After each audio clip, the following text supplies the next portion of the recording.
I warned her this chamber kills people. She smiled, and asked if she could warm up at 5 times gravity. There are places in the galaxy that even the bravest warriors whisper about. Places where legends go to die, where pride turns to dust, and where the very concept of strength gets redefined in the most brutal ways possible. The Kalreth Empire's gravity chamber was one of those places, and I, Commander Vekris of the 3rd Fleet, had the absolute pleasure of watching it claim victim after victim for the better part of 20 cycles. Let me paint you a picture, because you need to understand just how insane this thing was. The chamber sat in the heart of Station Taraxis, a military outpost so yen from civilization that we joked the supply ships needed a map, a prayer, and a spare fuel cell just to find us. It was a perfect cube, 30 meters on each side, built from reinforced dursteel that could withstand a direct hit from a plasma cannon. The walls were scarred, dented, in some places stained with colors I preferred not to think about too hard. Inside that cube, gravity became a weapon. The Kalreth, my people, were not small. We stood 3 meters tall on average, with muscle density that made stone look soft. Our bones were laced with mineral compounds that could shrug off impacts that would shatter lesser species into paste. We were bred for war, trained for combat, and proud of our strength in ways that would make other species uncomfortable at diplomatic functions. The gravity chamber was supposed to make us stronger. Keyword, supposed to. The standard setting, the one we started rookies on, was 3 times Kalreth normal gravity. That is roughly 9.7 times Earth standard, though I did not know that particular fact at the time. Most recruits could handle it for maybe 5 minutes before their legs gave out. The good ones, the ones who went on to become fleet commanders and shock troopers, they could manage 15 minutes. Maybe. The chamber went up to 20 times Kalreth normal. Nobody, and I mean nobody, had ever survived that setting for more than 40 seconds. And survive is a generous word. The record holder, a warrior named Thruk the Unbreakable, had lasted those 40 seconds before every bone in his legs shattered simultaneously. He spent 6 months in medical reconstruction. They still called him Unbreakable, but it was more of a sad joke than a title of honor after that. 12 warriors had died in that chamber over the decades. Died, hearts giving out, organs rupturing, spines compressing into something resembling crushed fruit. We kept using it because the Kalreth do not believe in backing down from challenges, even when those challenges are monumentally stupid. Pride is a hell of a drug. Every species in the Galactic Council knew about our chamber. The Vryn thought we were insane. The Pollux thought we were compensating for something. The Thex just shook their heads and made that clicking sound they do when they think you are being unnecessarily dramatic, but they all respected it in their own way. It was a measuring stick, a benchmark of just how far a warrior could push themselves before physics said no. Then the humans showed up. Oh, the humans. They arrived on a Tuesday, which should have been my first warning that the universe had a sense of humor. The diplomatic vessel was small, efficient, and decorated with a blue and white flag that seemed almost cheerful compared to the battle standards most species flew. Their delegation consisted of 5 individuals, all wearing matching uniforms that looked more like comfortable pajamas than military attire. The leader, Ambassador Chen, was polite, professional, and boring in all the ways diplomats usually are. His security chief, a man named Rodriguez, had the eyes of someone who had seen too much and slept too little. The science officer, Jackson, would not stop asking questions about our waste recycling systems, which was weird but harmless. Then there was Lieutenant Zara Torres. She was small, laughably small by Kalreth standards, maybe 1.7 meters tall, with dark hair pulled back in a simple tail and brown eyes that seemed to catalog everything they landed on. She wore the same uniform as the others, but hers had some kind of insignia on the sleeve that nobody had bothered to translate yet. She did not say much during the initial tour, just nodded along while Ambassador Chen made pleasant noises about cooperation and mutual defense treaties. I did not think much of her, honestly. Another human, another tiny species that had somehow stumbled into space travel despite looking like they would blow over in a stiff breeze. That was my first mistake. We were showing them the station's training facilities mostly because Ambassador Chen had specifically requested it. Something about understanding our military readiness and cultural values. The Kalreth loved showing off, so of course we agreed. We walked them through the combat simulators, the weapons range, the tactical planning rooms. They oohed and ahed appropriately, asked intelligent questions, and generally acted like every other diplomatic delegation we had ever hosted. Then we reached the gravity chamber. Lieutenant Torres stopped walking. Just stopped, right there in the corridor, staring at the chamber through the observation window like she had just spotted an old friend. The rest of the delegation kept moving for a few steps before realizing she was not with them anymore. Ambassador Chen turned back with that patient expression diplomats practice in front of mirrors. "Lieutenant?" he called. She did not answer immediately. Her eyes were locked on the chamber, tracking across the scarred walls, the gravity plating visible in the floor, the control panel that looked like it had been designed by someone who believed buttons should require actual effort to press. "What is that?" she asked, and there was something in her voice I could not quite identify. Interest, maybe. Or hunger. I puffed up a bit because this was my moment to shine. "That, Lieutenant, is the Kael'reth Imperial Gravity Chamber, the finest training facility in 7 sectors, and the most feared testing ground for warriors across the galaxy." She tilted her head, still not looking away from it. "Gravity chamber. So it increases gravity." "Correct," I said, warming to the subject. "It can simulate up to 20 times standard Kael'reth gravity. We use it to forge the strongest warriors in known space, to push the limits of what our bodies can endure, to separate the truly elite from the merely competent." "Cool," she said. "Can I use it?" The corridor went quiet. Like, properly quiet. The kind of quiet that happens right before someone says something incredibly stupid or incredibly brilliant, and you are not sure which. Ambassador Chen's eyebrows climbed toward his hairline. Rodriguez coughed into his fist. Jackson looked up from his datapad for the first time in 20 minutes. I laughed. I could not help it. The sound echoed off the metal walls, big and booming and maybe a little bit condescending. "Lieutenant Torres, I appreciate your enthusiasm, but this is not a recreational facility. This is a military training device of extreme danger. Warriors die in this chamber." She finally looked at me, and her expression was so perfectly neutral it was almost insulting. "I understand.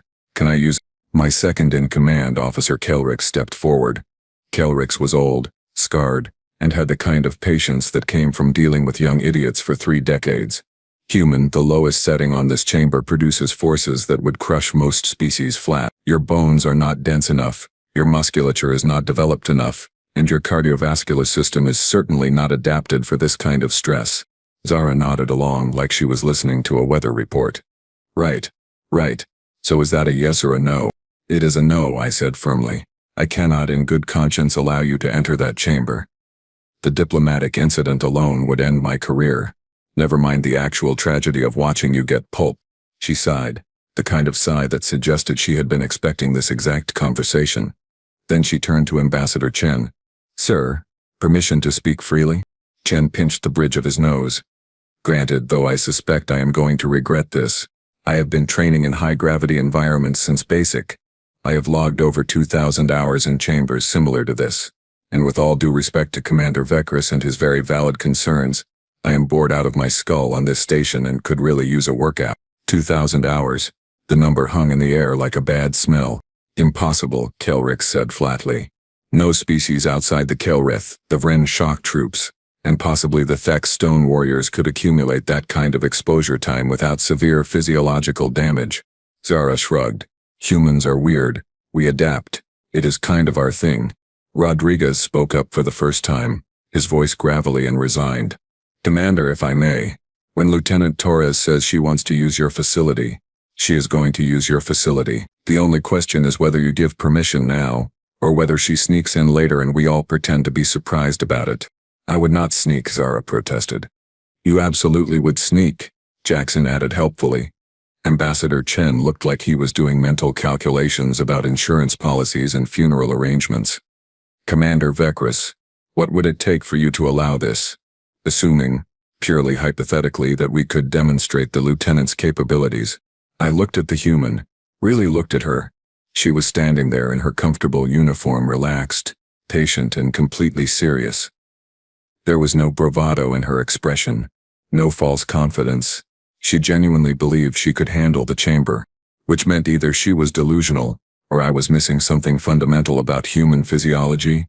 "Fine," I said, because apparently I had lost my mind somewhere between breakfast and lunch. "But we start at the absolute minimum setting. 1.5 times Kael'reth normal. If, and this is a massive if, you can handle that for 5 minutes without collapsing, we can discuss increasing it. 1.5 times Kellereth normal was still almost 5 times Earth standard gravity. I was essentially asking her to work out while an elephant sat on her chest. It was cruel, but it was also the only way to prove to her that this was a terrible idea without actually killing her. Zara's face lit up like I had just offered her birthday cake. Deal. When do we start? Right now, I said, already regretting everything. Kelrix, prep the medical team. Have them standing by with a full trauma kit and a body bag. Just in case. Just the one body bag? Kelrix asked dryly.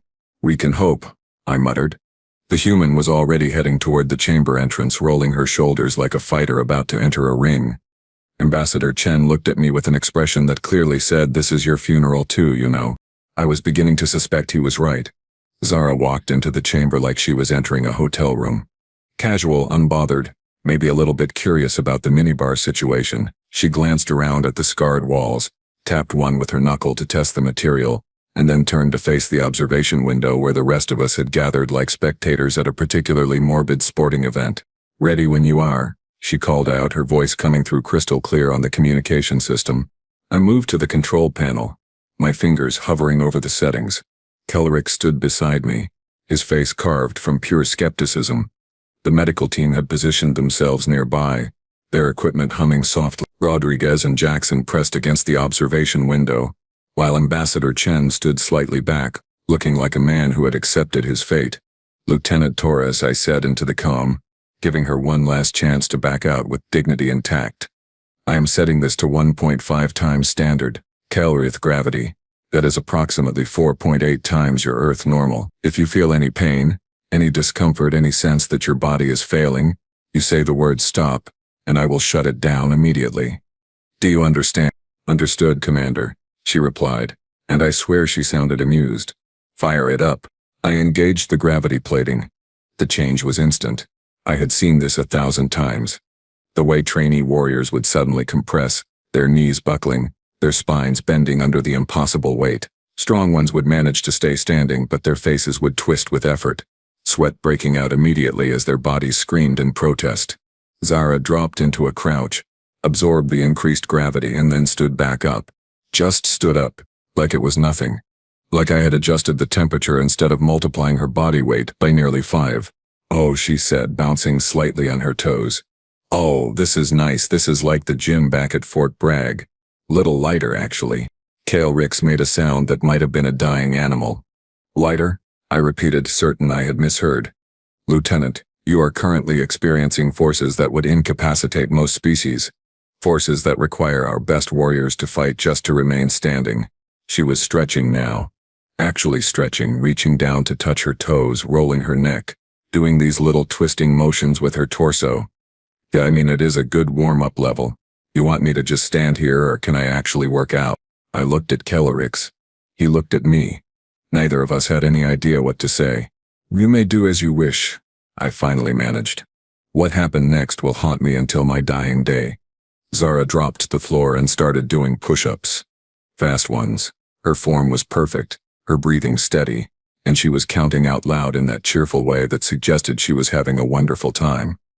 1, 2, 3, 4. Come on, body, let us go. 5, 6, 7, 8. Medical team, Kelrick said weakly. Are you seeing this? Our chief medic, a female Caloreth named Vrenna, was staring at her scanner like it had personally insulted her family. Her heart rate is elevated but stable, respiratory function is normal. Bone density is, wait, that cannot be right. What cannot be right? I demanded. According to this, her bones are denser than ours. Significantly denser, and her muscle fiber composition is... This is impossible. She has 3 times the fast twitch muscle ratio of a Kael'reth warrior. Zara had reached 50 push-ups, and transitioned into some kind of explosive jumping movement that made my knees hurt just watching. Hey computer, she said between movements. You have a name. The chamber's AI responded in its usual monotone. I am designated Training Protocol 7 Omega. That is a terrible name, Zara said, now doing lunges across the chamber floor. I am going to call you Travis. You cool with that, Travis? I do not have preferences regarding nomenclature. Travis it is. So Travis, buddy, can you bump this up a bit? I am barely feeling it. I nearly choked on my own tongue. Lieutenant, you have been in there for 3 minutes. The protocol is to maintain this level for 5 minutes before any adjustment. She stopped mid-lunge and looked at the observation window.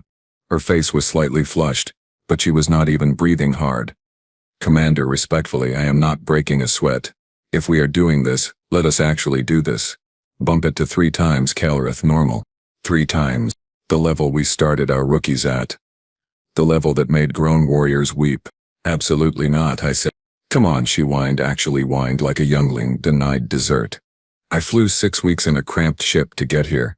I have not had a proper workout in over a month. Please do not make me beg. Ambassador Chen's voice crackled over the comm. Commander, if she says she can handle it, she can handle it. Humans are, as the lieutenant mentioned, weird. Against every instinct, every regulation, and every shred of common sense I possessed, I adjusted the gravity to 3 times Calrith normal. Nearly 10 times, Earth standard. Zara grinned.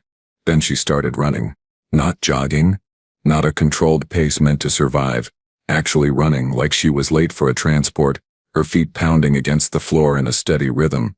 She completed a full lap of the chamber in under 30 seconds. Then another. Then another. Oh, now we are talking. She shouted, genuine joy in her voice.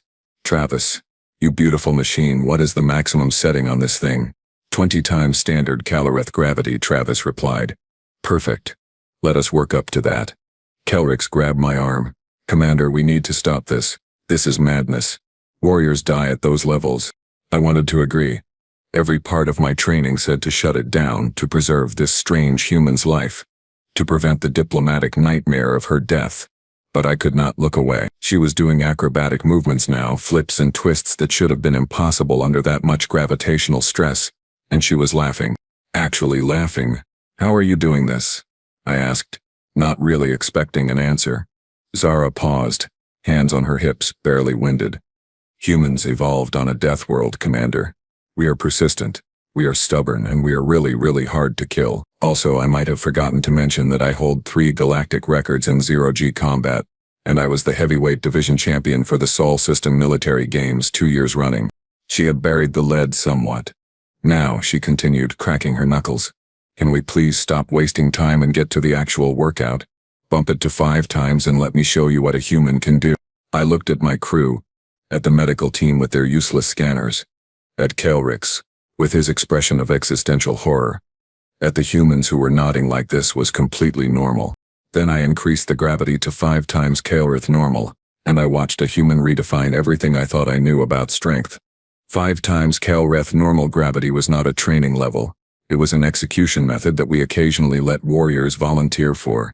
The record for surviving at this level was 4 minutes and 12 seconds, set by War Chief Malgrum the Titanborn, who had spent the next year in full-body reconstruction and retired immediately after. We had a plaque commemorating his attempt. It was labeled Heroic Stupidity, because the Calrith believe in honest historical records. Zara lasted 4 minutes and 12 seconds just warming up. She had transitioned into some kind of complex routine that involved squatting, jumping, pushing, and movements that seemed to defy several laws of physics I had assumed were universal. Her breathing was heavier now. Sure, but it was controlled, rhythmic, the breathing of an athlete in their element. You know what I miss, she said conversationally, addressing no one in particular while doing single-arm push-ups. I miss the gym on base, the one near my quarters. They closed it for renovations 3 months ago and never reopened. Budget cuts or something. So I have been stuck using the ship's facilities, which are basically a treadmill and some resistance bands. She switched arms without pausing. Do you know how boring resistance bands are? She continued. Travis, buddy, bump it to 7 times. I am starting to feel this. I did not bump it to 7 times. I was frozen, my hand on the controls, watching something that my brain refused to process as real. Beside me, Calrix had given up on standing and had simply sat down on the floor, staring through the observation window with the blank expression of someone whose worldview had shattered. Commander, Brenna said, her voice tight. Her cellular structure is actively adapting. I am watching her muscle fibers reinforce themselves in real time. This should not be possible. Evolution does not work this fast. Humans, Ambassador Chen said quietly, have a stress response system that most species would classify as a medical emergency. We call it adrenaline, and we can trigger it voluntarily. Rodriguez nodded. Also, we heal wrong. Bones break and come back stronger. Muscles tear and rebuild denser. We are basically designed to get better at things that hurt us. That is horrifying, Kaelrix whispered. That is humanity, Rodriguez replied. Word had spread through the station. I could see it happening on my peripheral displays. Other species, other warriors, other delegations were heading toward the observation deck. The Vryn sent their shock trooper, a massive brute named Korgath who had survived the chamber at 3 times Kaelrith normal for a full 10 minutes, and never stopped bragging about it. He arrived, saw Zara, and his mandibles went slack. What is that creature? He demanded in his guttural language. That is a human, I said, because apparently that was my job now. Explaining the impossible. How long has it been in there? I checked the timer. 17 minutes. At 5 times standard. Korgath made a sound like grinding stones. Impossible. I call sabotage. The gravity plating is malfunctioning. Travis, Zara called out, now doing handstand push-ups because apparently regular push-ups were too mainstream. Can you confirm current gravity levels for the nice Vryn gentleman? Current gravity setting is 5.0 times standard Kaelrith gravity, Travis responded. All systems functioning within normal parameters. Gravitational force is consistent across the chamber floor. The Vryn shock trooper, the being who had built his entire reputation on his chamber performance, looked like someone had stolen his lunch money. But I am stronger than that. I am Vryn. We are the strong one. Zara flipped back to her feet, wiped some sweat from her forehead, and smiled at the window. Strength is relative, big guy. Travis, let us try 10 times. I want to see if I can still do burpees. Lieutenant Torres, I finally found my voice. 10 times Kaelrith normal has killed every warrior who attempted it. Not injured. Killed. Dead. Funeral arrangements. She tilted her head, considering. Okay, fair point. How about 8 times? Split the difference? I looked at Ambassador Chen, silently begging him to intervene, to stop this, to save me from watching a diplomatic guest become a pancake. He just shrugged. She knows her limits, Commander. I increased it to 8 times. Zara dropped immediately, her knees hitting the floor hard enough that I heard the impact through the comm system. For one glorious moment, I thought sanity had prevailed, that physics had finally won, that the universe still made sense. Then she pushed herself back up, grunting with effort but still moving. Still functional. Okay, she breathed. Okay, now this is a workout. This is what I am talking about. Our science team had arrived.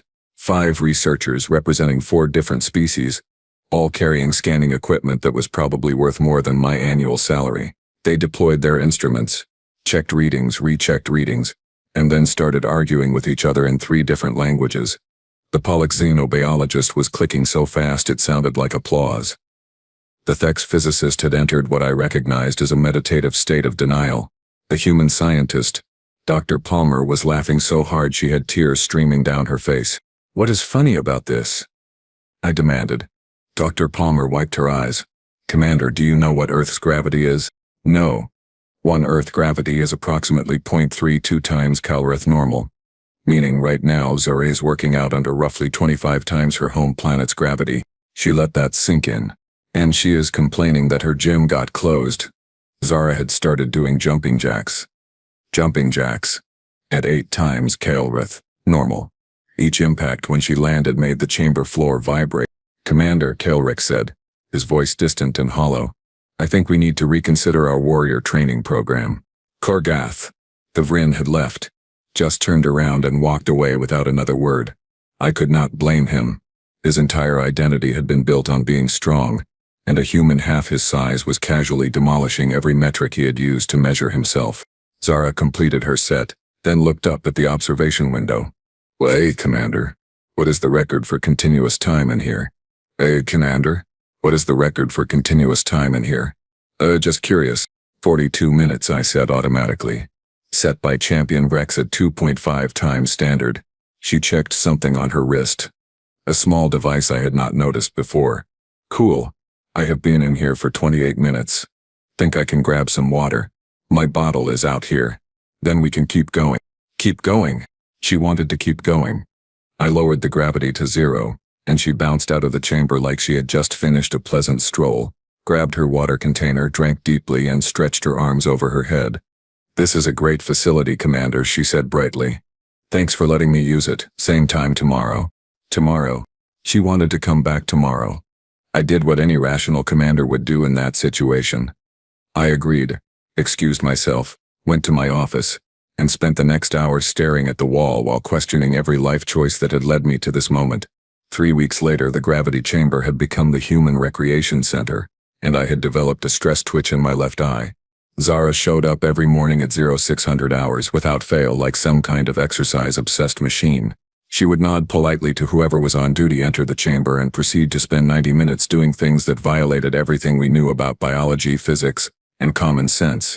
She had worked her way up to 12 times Calrith, normal. 12 times. She could maintain that for a full hour.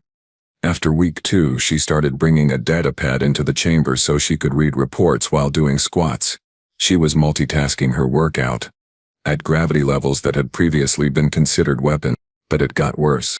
The other humans started asking to use it too. Rodriguez, the security chief with the tired eyes, showed up on day 4. He requested a modest 6 times Calrith normal for what he called his morning cardio. Morning cardio. He ran laps, did some pull-ups on the exposed support beams, and left after 40 minutes looking refreshed. Dr. Palmer, the scientist who had laughed at us, used it for yoga. Yoga, at 4 times Calrith normal. She bent herself into shapes that made my spine hurt just watching, all while humming something she called classic rock. Jackson, the one obsessed with waste recycling, treated it like a casual gym visit. He would set it to 5 times, do a quick 30-minute circuit, and leave while discussing filtration systems with our engineering staff. Even Ambassador Chen, the boring diplomat, requested access. He spent an hour at 3 times Calrith normal doing slow, controlled movements he called Tai Chi, looking more peaceful than anyone had a right to be while under crushing gravitational force. The Calrith warriors stopped using the chamber entirely. It was not an official decision. Nobody sent out a memo. But word spread fast. Why train in a facility where humans treated your maximum effort as their warm-up? Why push yourself to your absolute limits just to watch a creature a third your size outlast you while chatting about the weather? Morale was not great. I found Calrex in the observation room one morning, watching Zara work out at what had become her standard level. She was doing box jumps onto a platform while explaining her workout playlist preferences to Travis, who had apparently become her best friend. "We're not the strong ones anymore," Calric said quietly. "We built our entire culture on being the warriors, the tough ones, the species that could endure anything. And then these tiny squishy creatures show up and make us look like younglings. They are not doing it maliciously," I offered, though I understood his pain. "I know," he sighed, "which almost makes it worse. They are not trying to humiliate us. This is just normal for them. Casual." Zara apologized yesterday for taking up too much chamber time. She was concerned she was preventing our warriors from training. I had heard about that. She had offered to limit her sessions to off-peak hours. The suggestion had been met with horrified silence, because the truth was our warriors were not using the chamber at all anymore, and admitting that felt like surrender. The station crew had started calling it the human gym. Not officially, of course. Official documents still read Calrith Imperial Gravity Chamber, but in casual conversation, in shift reports, in the mess hall, everyone knew what you meant when you said you were heading to the human gym. Our pride, our legendary training facility, had been culturally annexed by a species that treated it like a slightly inconvenient Planet Fitness. On day 19, something changed. The Calrith youngling, barely into his second growth cycle, showed up at the observation window while Zara was cooling down. His name was Torvik, and he was the son of one of our decorated veterans. He had been watching the humans for days, studying them with the intensity only younglings possessed. Zara noticed him through the window and waved. He waved back hesitantly. She exited the chamber, gravity returning to normal, and walked over to him. "Hey there. You are Torvik, right? Your dad is Officer Rennick?" The youngling nodded, clearly starstruck. "I have seen you watching," Zara said gently. "Want to try it out?" Torvik looked terrified and excited in equal measure. "Yeah, I'm not strong enough. I am just a youngling. The chamber is for warriors." Zara crouched down to his eye level, which was still above her head because Calrith younglings were tall. "Can I tell you a secret? Strength is not something you are born with. It is something you build. You know what I was doing the first time I entered a gravity chamber back on Earth?" He shook his head. "Throwing up," she said cheerfully. "Just absolutely losing my lunch all over the floor. It was embarrassing. But I kept going back, every day. And every day it got a little bit easier. That is the secret. You do not have to be strong today, you just have to be willing to be stronger tomorrow. She stood up and gestured to the chamber. Come on. We will start easy. 1.2 times normal. I will be right there with you. If it is too much, we stop. No shame. No judgment. Just two people working out. Deal. Torvik looked at me. I had no idea what expression was on my face, but I managed to nod. They entered together. Zara set the gravity to 1.2 times, a level so low we had not used it since the chamber was built. Torvik stumbled, caught himself and stood there shaking with effort. Good, Zara said. Now, just stand. Feel the weight. Let your body adjust. Breathe. He stood for 5 minutes, then 10. His legs were trembling, his face was flushed, but he was standing.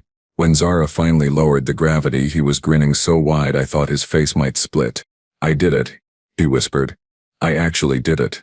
You did, Zara confirmed. And tomorrow, if you want, we can try again. Maybe go for 12 minutes. Build up slowly. That is how you get strong. Word of that session spread faster than a hull breach alarm. The next morning, 3 more younglings showed up, then 5, then a dozen. Zara started running beginner sessions, teaching proper form, explaining breathing techniques, encouraging them when they struggled and celebrating when they succeeded. The warriors started returning too, not to compete with the humans. That was pointless, but to train alongside them, to learn from them, to understand that strength was not a destination but a journey. The chamber became something different, not a place of pride or ego, but a place of growth. The humans had not conquered it.